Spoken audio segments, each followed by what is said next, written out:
کچھ سیکھیں، آئے کچھ سیکھیں، سنت آداب کا ہے یہ بیان، علم کے پھولوں سے ہے آنگن سجا، آئے کچھ سیکھیں، آئے کچھ سیکھیں۔ الحمدللہ رب العالمین والصلاة والسلام علی خاتم النبیین، اما بعد فاعوذ باللہ من الشیطان الرجیم، بسم اللہ الرحمن الرحیم۔ پڑھیے الصلاة والسلام علیک یا رسول اللہ، الصلاۃ والسلام علیک یا رسول اللہ، وعلی آلک واصحابک یا حبیب اللہ، وعلی آلک واصحابک یا حبیب اللہ، الصلاة والسلام علیک یا نبی اللہ، الصلاۃ والسلام علیک یا نبی اللہ، وعلی آلک واصحابک یا نور اللہ، وعلی آلک واصحابک یا نور اللہ۔ نبی اکرم صلی اللہ علیہ وسلم کا فرمان عالی شان ہے، شب جمعہ اور روز جمعہ یعنی جمعرات کا سورج ڈوبنے سے لے کر جمعہ کا سورج ڈوبنے تک مجھ پر درود پاک کی کثرت کیا کرو، جو ایسا کرے گا روز قیامت میں اس کی گواہی دوں گا اور شفاعت بھی کروں گا۔ صلو علی الحبیب صلی اللہ علی محمد صلی اللہ علیہ وآلہ وسلم۔ مدنی چینل کے ناظرین اور یہاں موجود حاضرین، اللہ پاک کی رحمت سے ایک مرتبہ دوبارہ پھر ہم حاضر ہو گئے ہیں پروگرام لے کر، آئیں کچھ سیکھیں۔ ہمارے اس پروگرام میں 3 سیگمنٹ ہوتے ہیں، آئیے بڑھتے ہیں اپنے پہلے سیگمنٹ کی طرف جس کا نام ہے اچھی بات سیکھیں۔ مدنی چینل کے ناظرین اور یہاں موجود حاضرین، آج جس ٹاپک پر ہم گفتگو کریں گے، جو بات ہم سیکھیں گے سنیں گے، وہ بہت ہی زبردست بات ہے، بہت ہی زبردست موضوع ہے۔ پہلے میں آپ کو اس پر ایک چھوٹی سی سٹوری سناتا ہوں، پھر آگے چل کر آپ کو خود معلوم ہو جائے گا کہ آج جس ٹاپک پر ہم بات کر رہے ہیں وہ ٹاپک کون سا ہے۔ سٹوری تھوڑی اس طرح سے ہے کہ ایک شخص تھا، اس کے والد صاحب کی اچانک طبیعت خراب ہو گئی اور بہت زیادہ بیمار ہو گئے، دوا بہت مہنگی اور اس بیچارے کی جیب خالی۔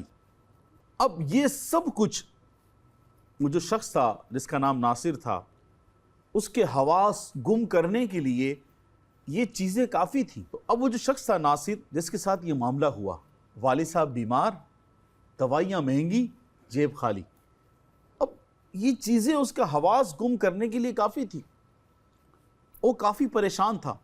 اب اس نے کیا کیا، جب بندہ پریشان ہوتا ہے تو سب سے پہلے اس کو اپنے دوست یاد آتے ہیں۔ اس کا ایک قریبی دوست تھا جس کا نام تھا جمال، جو اس کا بیسٹ فرینڈ تھا۔ اب اس نے جمال کو فون کیا، کہا کہ میرے ابو بہت سخت بیمار ہیں اور میرے پاس دوا کے لیے بھی پیسے نہیں ہیں، کیا اتنی رقم آپ مجھے دے سکتے ہیں؟ اب جمال نے جب یہ ساری گفتگو سنی، اس نے اپنی ہمت بندھائی اور کہا کہ میں کرتا ہوں، آپ پریشان نہ ہوں۔ اب چونکہ ناصر خود پریشانی کے عالم میں تھا، جیب میں پیسے نہیں تھے، والد صاحب بیمار تھے، دوائی لینی تھی، دوائی مہنگی تھی، اب اپنے دوست کو فون کیا، دوست نے کہا کہ میں کر لوں گا، میں دوائی لے آؤں گا۔ اب جب تھوڑی دیر بعد دوبارہ ناصر نے اپنے بیسٹ فرینڈ، اپنے قریبی دوست کو، اچھے دوست کو کال کی، نمبر بن جا رہا ہے، اب پسینے چھوٹنا شروع ہو گئے، بھائی یہ کیا ہوا؟ میرا دوست تھا، میرا قریبی دوست تھا، میں نے اس کو والد صاحب کی دوائی کا بولا، جو کہ میں اتنی مصیبت میں ہوں، تھوڑی دیر میں دوبارہ کال کی، نمبر بن جا رہا ہے، پھر کال کی، نمبر بن جا رہا ہے۔ اب یہ ناصر، جس کی کنڈیشن اس وقت یہ تھی کہ والد صاحب گھر میں بس شدید بیمار تھے، دوائی لے کر جانی تھی، دوائی مہنگی تھی، جیب میں پیسے نہیں تھے، دوست کو کال کی، دوست نے کہا ہاں میں کرتا ہوں، ایک ہمت بندائی، ڈھارس دی، میں کر لوں گا، میں دوائی لے آؤں گا، اور یہاں اب اس کا فون بند ہو گیا۔ اب بندہ سوچ رہا ہے یہ تو میرا قریبی دوست تھا، اگر دوائی نہیں لانی تھی مجھے منع کر دیتا، مجھے بول کر نمبر بند کر دیا۔ اب ذہن میں طرح طرح کے وسوسے آنے لگے، بہت پریشان۔ اب یہ واقعہ ہوا، اب دوبارہ اس کی ہمت نہیں پڑی کہ کسی اور دوست کو کال کرے۔ اب وہ سوچ رہا ہے کہ میرے دوست نے میرے ساتھ کیا کر دیا، مجھے بولا میں دوائی لاؤں گا، فون بند کر دیا، طرح طرح کے وسوسے خیالات ذہن میں لے کر بوجھل قدموں کے ساتھ گھر کی طرف بڑھتا جا رہا ہے۔ جیسے ہی گھر پہنچا تو کیا دیکھتا ہے، اس کے والد صاحب بڑی سکون اور اطمینان کے ساتھ بستر پر سو رہے ہیں۔ اس نے اپنے بھائی سے پوچھا کہ کیا ہوا، والد صاحب کی طبیعت ٹھیک ہو گئی ہے؟ کہا کہ ہاں آپ کے دوست آئے تھے جمال بھائی، وہ دوائیاں دے کر گئے، یہ رکھی دوائیاں، اور والد صاحب نے دوائی کھائی ہے اور جب سے دوائی کھائی ہے سکون ہے تو آرام کر رہے ہیں۔ اچھا، اب اس نے کہا میرا دوست آیا تھا؟ کہا ہاں وہ آئے، انہوں نے آ کر مجھ سے دوائیوں کی سلپ لی کہ دوائیاں کون سی لانی ہے، مجھ سے وہ لیا، پرچی لے کر میڈیکل گئے، دوائی لا کر مجھے دے دی۔ اچھا ٹھیک ہے۔ اچھا، اب تھوڑی دیر پہلے یہ سب باتیں سوچ رہا تھا، میرا اتنا گہرا دوست تھا، میرا قریبی دوست تھا، بڑے بڑے وعدے میرے ساتھ کیے تھے، کبھی دوستی ختم نہیں ہوگی، کوئی پریشانی ہوگی تو میں تمہارا ساتھ دوں گا، آدھی رات کو کال کرو گے تو میں آ کر کھڑا ہو جاؤں گا، کچھ بھی مسئلہ ہو مجھے بولنا، میں تمہارا ساتھ دوں گا۔ اتنی لمبی لمبی اتنی بڑی بڑی باتیں کرنے والا آج اس نے اپنا فون بند کر لیا جب مجھ پر مصیبت آئی اور مجھے بولا کہ میں دوائی لا رہا ہوں، اور اس کے بعد اپنا موبائل بند کر دیا۔ اب یہ ساری چیزیں اس کے دماغ میں چل رہی تھی۔ جب گھر پر آیا تو بالکل اس نے ایک چیز بدلی ہوئی دیکھی کہ اس کا دوست دوائیاں دے کر چلا گیا۔ اب یہ اپنے دوست کے گھر پر گیا، گھر کافی دور تھا، اب یہ گیا، جا کر اس سے ملا، اس کا شکریہ ادا کیا کہ بہت شکریہ، آپ میرے کام آئے، آپ نے والد صاحب کو دوائی لا کر دی۔ اس نے کہا کہ لیکن مجھے یہ بتاؤ جمال، جب میں نے تمہیں کال کی کہ مجھے والد صاحب کی دوائی لانی ہے، پیسے نہیں ہیں، آپ نے کہا ٹھیک ہے میں کرتا ہوں، اور اس کے بعد میں نے آپ کو کتنی کالیں کی، آپ کا موبائل بند تھا، موبائل کیوں بند کیا آپ نے؟ تو وہ کہنے لگا، اے میرے دوست، اصل میں معاملہ یہ ہے کہ جب تم نے مجھے کال کی، اپنی کنڈیشن بتائی، تو اس وقت میری جیب بھی خالی تھی، میری جیب میں پیسے نہیں تھے، لیکن اس وقت تمہاری کنڈیشن دیکھ کر میں یہ بول نہیں پایا کہ میں آپ کو کہہ دوں کہ میرے پاس پیسے نہیں ہیں، تو میرے پاس صرف ایک موبائل فون تھا، تو میں نے وہی موبائل فون بیچ کر آپ کے والد صاحب کو دوائی لا کر دی۔ مدنی چینل کے ناظرین ذرا سوچئے، ابھی تھوڑی دیر قبل یہ ناصر اپنے دوست کے بارے میں کس کس طرح کے خیالات اپنے ذہن میں لا رہا تھا کہ مطلبی ہے، اپنا مطلب پڑتا ہے تو آ جاتا ہے، میرا وقت آیا تو دور ہو گیا، منہ پھیر لیا، اپنا موبائل فون بھی بند کر دیا، اتنا کچھ سوچ رہا تھا۔ اور جب آیا تو اس کو حقیقت معلوم ہوئی کہ اس کے دوست نے اپنا موبائل فون بیچ کر اس کے والد صاحب کو دوائیاں لا کر دی ہیں۔ اب وہ دوست جو تھا اس کی آنکھوں میں آنسو آ گئے اور وہ سوچنے لگا کہ میرا دوست کتنا مخلص ہے، کتنا مخلص ہے میرے ساتھ کہ اس نے میرے والد صاحب کی دوائی کے لیے اپنا موبائل فون بیچ دیا۔ اور وہ افسوس کرنے لگا اس لمحے کے بارے میں، اس وقت کے بارے میں جب وہ اپنے اس مخلص دوست کے بارے میں بدگمانی کر رہا تھا۔ جی ہاں، آج کا جو ہمارا ٹاپک ہے وہ ہے بدگمانی، کہ انسان بعض دفعہ اپنے قریبی رشتہ داروں کے بارے میں، قریبی دوستوں کے بارے میں، ساتھ میں کام کرنے والے لوگوں کے بارے میں حقیقت جانے بغیر بدگمانی کر بیٹھتا ہے۔ اور یاد رکھیے گا، بدگمانی میں کوئی خیر نہیں، شر ہی شر ہے، شر ہی شر ہے۔ تو بندہ بغیر حقیقت جانے بعض دفعہ بدگمانی کر بیٹھتا ہے۔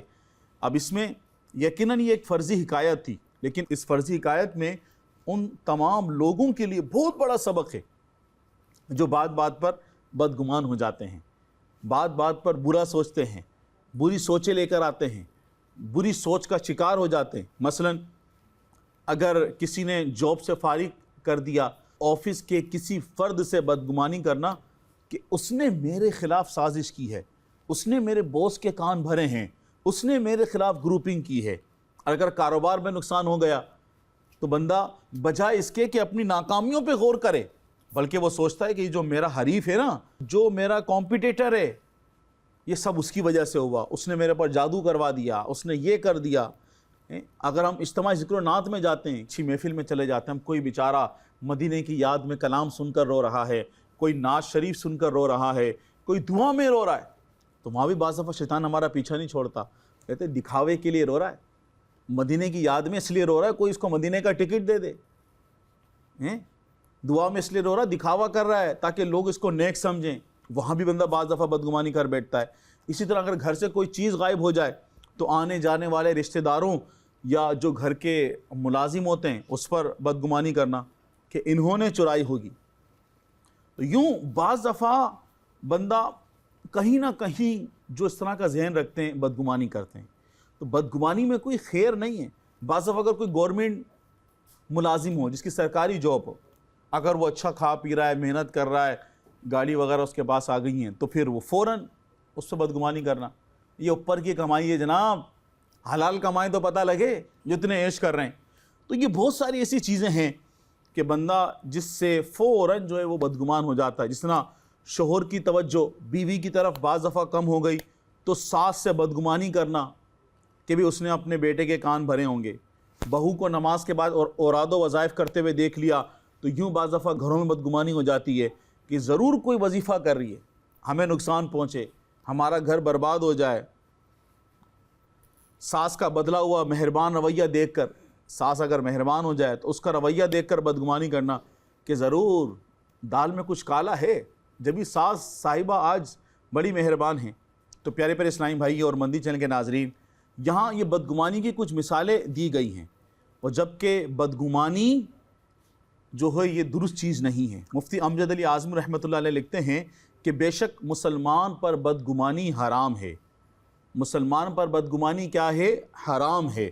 تو بدگمانی سے ہمیں بچنا چاہیے اور برے گمان سے ہمیں بچنا چاہیے، کسی کے بارے میں برا گمان نہیں کرنا چاہیے، اچھا سوچنا چاہیے، اچھا دیکھنا چاہیے، اچھے کام کرنے چاہیے۔ مندی چینل کے ناظرین، اسی کے ساتھ ہمارے سیگمنٹ کا وقت ختم ہوا۔ آئیے بڑھتے ہیں اپنے اگلے سیگمنٹ کی طرف جس کا نام ہے سنت آداب سیکھیں۔ آج اس سیگمنٹ میں ہم جو چیزیں سیکھیں گے وہ ہیں بات چیت کرنے کی سنتیں اور آداب۔ بات چیت تو ہمیں کرنی ہوتی ہے، ہم آفس میں ہوں، گھر میں ہوں، کسی محفل میں ہوں، کسی دوست سے ملاقات کے لیے گئے ہوں، کسی کے پاس تیمارداری کے لیے گئے ہوں، تعزیت کے لیے گئے ہوں، کہیں نہ کہیں ہمیں بات تو کرنی ہوتی ہے، بلکہ بات کرتے ہی رہتے ہیں، گفتگو کرتے ہی رہتے ہیں۔ اولاً تو ہمیں فضول گوئی سے بچنا چاہیے، بری باتوں سے بچنا چاہیے، اور اگر گفتگو کرنے کی حاجت بھی ہو تو کوشش کریں کہ مکمل بات ہو لیکن کم الفاظ کے ساتھ ہو، اور اپنی بات سامنے والے کو آپ سمجھا سکیں۔ اس طرح آپ نے ایک بہترین کم الفاظ پر مشتمل اور مکمل بات ہمیں کرنی چاہیے، جس میں کسی کی برائی نہ ہو، کسی کی غیبت نہ ہو، کسی کی چغلی نہ ہو، کسی کی برائی بیان نہ کر رہے ہوں، وہ ہمیں گفتگو کرنی چاہیے۔ آئیے بڑھتے ہیں سنتیں اور آداب کی طرف۔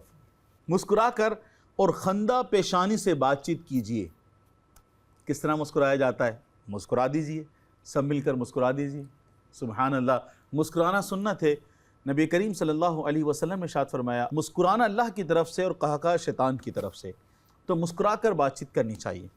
مسلمانوں کی دلجوئی کی نیت سے چھوٹوں کے ساتھ مشفقانہ اور بڑوں کے ساتھ مؤدبانہ لہجہ رکھیے۔ بچوں پر شفقت کا ہاتھ رکھنا ہے، اور بڑوں سے جب آپ گفتگو کریں تو ادب والا لہجہ ہونا چاہیے۔ چلا چلا کر بات کرنے سے حد درجہ احتیاط کیجیے۔ چاہے ایک دن کا بچہ ہو، اچھی اچھی نیتوں کے ساتھ اس سے بھی آپ جناب سے گفتگو کی عادت بنائیں۔ آپ کے اخلاق بھی انشاءاللہ عز و جل عمدہ ہوں گے اور بچے بھی آداب سیکھیں گے۔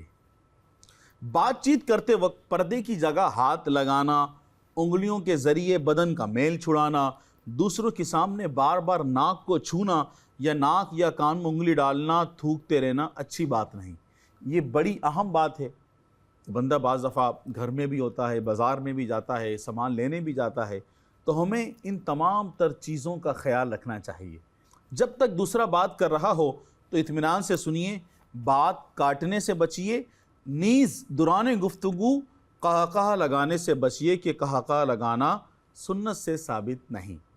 مدنی چینل کے ناظرین، آئیے بڑھتے ہیں اپنے حاضرین کی طرف، دیکھتے ہیں کہ اس سیگمنٹ میں سے انہوں نے کیا سیکھا اور وہ ہمیں کیا سنانا چاہیں گے۔ جی کون کون ہمیں سنانا چاہے گا آداب؟ مسکرا کے بات کرنی چاہیے، ماشاء اللہ، ماشاء اللہ، مسکرا کر بات کرنی چاہیے، بہت اچھی بات انہوں نے بتائی۔ جی اور کون بتائیں گے؟ چلا چلا کر بات نہیں کرنی چاہیے۔ ماشاء اللہ، جی چلا چلا کر بات نہیں کرنی چاہیے، حد درجہ احتیاط کیجئے، اچھے الفاظ کے ساتھ اور آہستہ آواز میں گفتگو کرنی چاہیے۔ اسی کے ساتھ ہمارا یہ سیگمنٹ ختم ہوا، آئیے بڑھتے ہیں اپنے اگلے سیگمنٹ کی طرف جس کا نام ہے اشارے سیکھیں۔ ہمارے ساتھ موجود ہیں مبلغ دعوت اسلامی محمد فیضان عطاری۔ فیضان بھائی آج ہمیں آپ کون سے اشارے سکھا رہے ہیں؟ آج ہم انشاءاللہ کچھ مختلف اشارے سیکھیں گے۔ ہم سب سے پہلے حج کا اشارہ سیکھیں گے۔ تو حج کا اشارہ ہے حج، ٹھیک ہے، ٹھیک ہے، یہ احرام کا اشارہ ہوتا ہے، ٹھیک ہے، یہ اس طریقے سے احرام، ٹھیک ہے، حج، ٹھیک ہے، حج، ٹھیک ہے، حج مبارک، ٹھیک ہے، ٹھیک، یعنی کہ حج کا سفر کا اشارہ یہ، ٹھیک ہے، سفر، ٹھیک، حج کا سفر مبارک ہو، ٹھیک ہے، مبارک کا اشارہ ہے، ٹھیک ہے، مبارک، ٹھیک ہے، سفر، حج، حج، ٹھیک ہے، سفر مبارک ہو، ٹھیک ہے، ہو۔ اب یہ ہمیشہ، ہمیشہ، یہ دو انگلیاں اس طریقے سے کر کے ہمیشہ، ہمیشہ، ہمیشہ، ٹھیک ہے، ہمیشہ، ہمیشہ، ہمیشہ حج سفر مبارک، ٹھیک ہے۔ اچھا ہمارے کا کی اشارے نہیں ہوتے تو اس لیے ہم اس کو شارٹ لینگویج کہتے ہیں اس کو، ٹھیک ہے، سائن لینگویج، شارٹ لینگویج، ٹھیک۔ جی ہم نے یہاں پہ اشارے سیکھے، آئیے بڑھتے ہیں حاضرین کی طرف۔ یہ کون ہمیں اتنے پیارے پیارے اشارے جس میں حج کا اشارہ ہے ہمیں کون کر کے بتائیں گے؟ جی کون بتائیں گے؟ ہاں چلے آپ بتا دیں آگے والے اس لینگویج۔ حج، جی، سفر مبارک، ماشاء اللہ، اچھی کوشش ہے۔ اور اسلامی بھائی؟ جی حج مبارک، سفر، ماشاء اللہ، اچھی کوشش ہے، بیٹھ جائیں، کوشش کرتے رہیں گے تو جلد سیکھ جائیں گے انشاءاللہ۔ ماشاء اللہ، اللہ پاک آپ سب کو بھی حج کی سعادت نصیب فرمائے، سبحان اللہ، ہر سال حج مقبول کی سعادت آپ سب کو نصیب فرمائے، آمین بجائے نبی الامین صلی اللہ علیہ وسلم۔ انہی پیاری گفتگو اور اچھی سی دعا کے ساتھ ہمارے پروگرام کا وقت ختم ہوا۔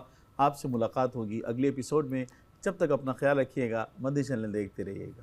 آئے کچھ سیکھیں، آئے کچھ سیکھیں، سنت آداب کا ہے یہ بیان، علم کے پھولوں سے ہے آنگن سجا، آئے کچھ سیکھیں، آئے کچھ سیکھیں۔